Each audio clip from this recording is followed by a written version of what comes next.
यूँ मैं महेश जुगलानी छिंदवाड़ा। मैंने बापूजी से सन 2003 में जबलपुर में दीक्षा ग्रहण की। तब से मेरा जीवन परिवर्तित हुआ। अहमदाबाद आश्रम में लगभग मैं 20 वर्ष पहले गया। वहाँ का जो सात्विक वातावरण देखकर आश्रम की आभा मंडल, आश्रम का वातावरण, कहा जाता है कि आश्रम लगभग 50 वर्ष पूर्व आश्रम की स्थापना हुई। वहाँ पर जो देवी कार्य होते हैं, बाल संस्कार केंद्र, युवा सेवा संघ, योग वेदांत सेवा समिति, ऋषि प्रसाद साहित्य जैसे विष्णु सहस्त्रनाम, भागवत गीता, गुरु गीता, ऐसे अनेक साहित्यों का भंडार और प्रचार प्रसार किया जाता है। अहमदाबाद आश्रम संस्था जो 50 वर्षों से देश की धर्म की सेवा में लगी हुई है, जहाँ पर जीव को शिव तत्व में ले जाने के प्रयास किए जाते हैं। महिला उत्थान मंडल, जहाँ महिलाओं को सशक्त बनाया जाता है, उन्हें आत्मनिर्भर बनाया जाता है। ऐसे अनेक देवी कार्य जो आश्रम में हो रहे हैं,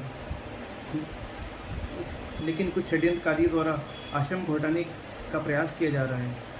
जो सनातन संस्कृति को नष्ट करने का प्रयास किया जा रहा है। 21 अप्रैल 2025 को आश्रम संस्था को नोटिस जारी कर दिया गया कि आश्रम को 5 दिनों के अंदर खाली कर दिया जाए। सरकार द्वारा ये आदेश सही है? नहीं, बिल्कुल गलत है।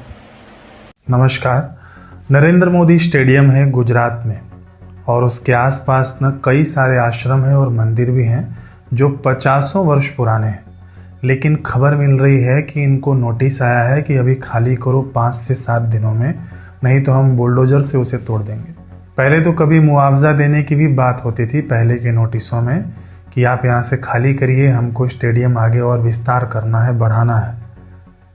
तो मुआवजा ज़मीन की देंगे आप, संपत्ति की देंगे, आध्यात्मिकता का मुआवजा कहाँ से देंगे आप? आभा और वहाँ का जो वातावरण है, वहाँ का जो ओरा है, उसकी महिमा है ना। आध्यात्मिकता खरीदी या बेची नहीं जाती, धन संपत्ति खरीदी या बेची जा सकती है। आध्यात्मिकता ट्रांसफ़र कहाँ से करेंगे आप?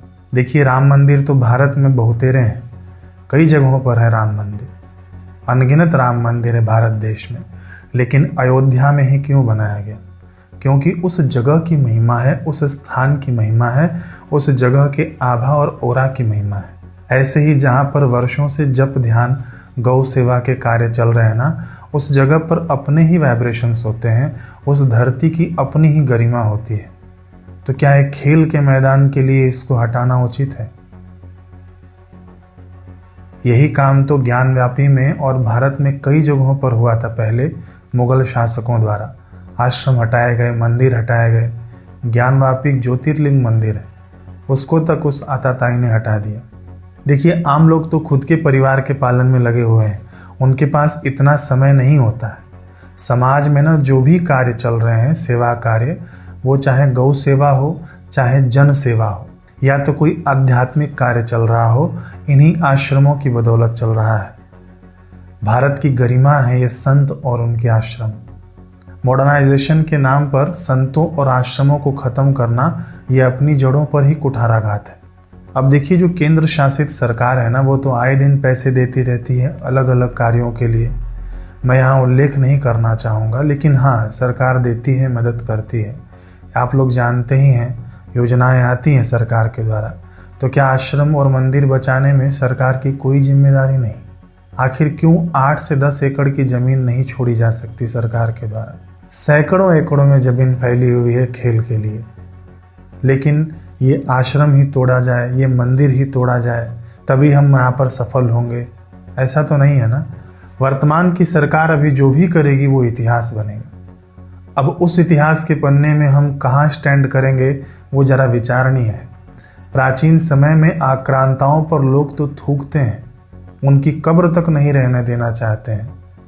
अभी जम्मू कश्मीर में आतंकियों ने हमला किया ना, अभी कल की ही बात है।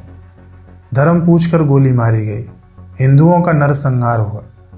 लेकिन आप शायद उनसे भी गए बीते माने जाएंगे इतिहास में, क्योंकि आप हिंदुओं का नहीं, आप हिंदू संस्कृति के रक्षकों का ही संहार कर रहे हैं। आप हिंदू संस्कृति पर ही प्रहार कर रहे हैं। मंदिर और यह आश्रम तोड़कर खेल कूद का मैदान बनाना ये सीधे धर्म पर कुठाराघात है। देखिए, शासक तो बहुत आए हैं भारत में, लेकिन पूरा हिंदू समाज यह चाहता है कि आप हिंदुओं की गरिमा बने, रक्षक बने। ऐसा न हो कि आने वाली पीढ़ी बताए कि कोई संत थे जिन्होंने समाज और संस्कृति के लिए पूरा जीवन दान कर दिया। उनके आश्रमों द्वारा गौ सेवा चला, मातृ पितृ पूजन का कार्यक्रम चला, युवाओं में ब्रह्मचर्य की जागृति चली, महिला उत्थान के लिए कार्यक्रम चले, नशा मुक्ति अभियान चला और सबसे बड़ा भगवान के नाम का जप करना उन्होंने सिखाया। आत्महत्या, गर्भपात, एंजाइटी, डिप्रेशन जहां समाज में बढ़ रहे थे, वहीं इन संतों और उनके आश्रमों ने रास्ता दिखाया जनमानस को। और एक आताताई आया, उस आश्रम को ध्वस्त कर गया। जहां पर कन्वर्जन का काम खूब पुरजोर रीति से चल रहा था, वहीं इस आश्रम द्वारा आज भी गरीबों में जप यज्ञ चलाया जा रहा है। जहां केवल नाम जप करो और एक दिन का पैसा रुपया खर्चा ले जाओ। लाखों हिंदुओं को जो कन्वर्ट हो चुके थे, उनकी घर वापसी कराई गई इसी आश्रम के द्वारा। कहीं ऐसा ना हो कि इतिहास में आपको शर्मिंदा होना पड़े। आप कहते हैं ना कि सबका साथ सबका विकास, तो प्लेग्राउंड का विस्तार करने से भारत का विकास हो जाएगा। चलिए, थोड़ा बहुत विकास हो जाएगा भौतिक तौर पर, लेकिन आध्यात्मिक विकास का क्या?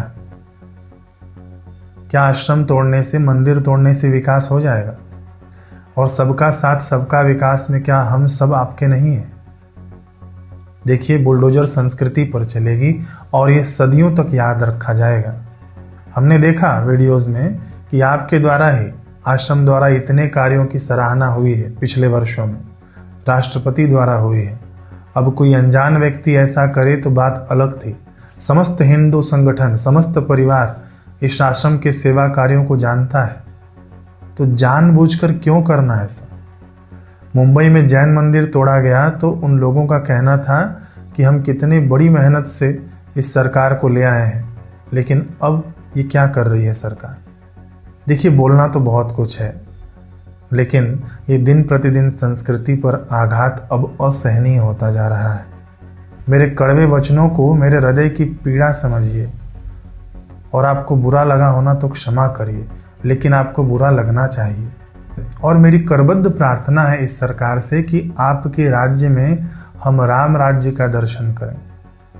संतों और सनातनियों के रक्षक के रूप में आपकी छवि का हमें दर्शन करना है। अब ये आपके ऊपर है कि आप इस संस्कृति के रक्षक बनते हैं कि आप इसी संस्कृति के भक्षक बनते हैं।